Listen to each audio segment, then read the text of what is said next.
একটা গভীর জঙ্গলের মাঝখানে একটা ভুতুড়ে গাছ ছিল, আর সেই গাছে বাস করত চন্দ্রমুখী নামের এক পেত্নী। একদিন দিনের বেলায় তুমি যদি আমাকে কাছে এসে ভালোবাসো, ভালো লাগে না রে একা থাকতে। যদি কেউ একটা সঙ্গী থাকতো খুব মজা হতো।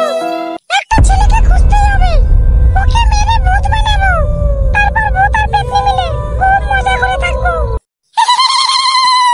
আরে কি যেন আসতে মনে হচ্ছে এই পথে, একটা বুড়ো মানুষ মনে হচ্ছে। তাড়াতাড়ি নিজের রূপটা বদলে ফেলি। রূপটা তো বদলানো হয়ে গেল, এখন তাড়াতাড়ি নিচে নেমে পড়ি। মালটাকে যে করেই হোক বোকা বানাতে হবে। জঙ্গলের ভিতর এইরকম একটা মেয়ে কোথা থেকে এলো? নেবেন নাকি চন্দ্রমুখী? চন্দ্রমুখী আলু বিক্রি করছো নাকি? না না, আলু কেন বিক্রি করব? তাহলে কি বিক্রি করছো? এটা আলু নয়, এটা চন্দ্রমুখী কচুরমুখী। হ্যাঁ, চন্দ্রমুখী কচুরমুখী? তা তোমার পা কাঁপছে কেন ওই রকম? আরে প্রথম প্রথম নাটক, মানে প্রথম প্রথম সবজি বিক্রি করছি তো তাই। এই জঙ্গলের ভিতর এইরকম ছোট ছোট জামা কাপড় কেন পরে আসো?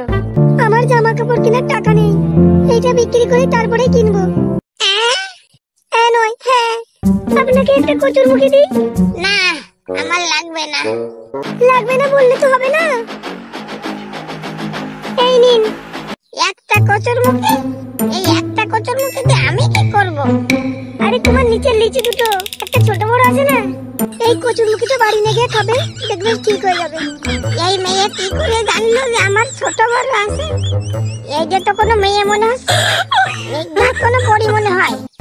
না হলে আমার ব্যাপারে কি করে জানলো? না, মালটা নিয়ে আইনি। এই তো, এইবারই তো কাজ হবে। কিছু বললেন নাকি ফিস ফিস করে? না না, কিচ্ছু বলিনি। এটা কি করে খাবো? কেন, সেদ্ধ করে খাবেন। খাওয়ার পর দেখবেন আপনার সব সমস্যা ঠিক হয়ে গেছে। আমাকে কত টাকা দিতে হবে? আপনার টাকা দেওয়া লাগবে না, আপনি বাড়ি চলে যান। পেত্নীর কথা মতো বুড়ো বাড়ি চলে যায়।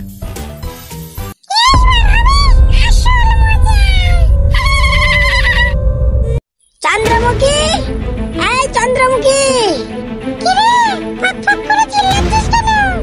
এখানে দিনের বেলা একটা মেয়ে ছিল না, সেই মেয়েটা কোথায়?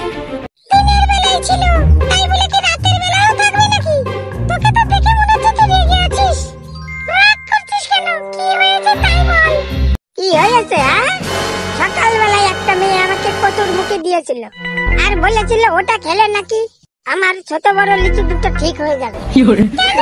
ওটা খেয়ে তো ঠিক হয়নি। ঠিক তো দূরের কথা, আমার লিচু এখন 3টে হয়ে গেছে। এখন কি হবে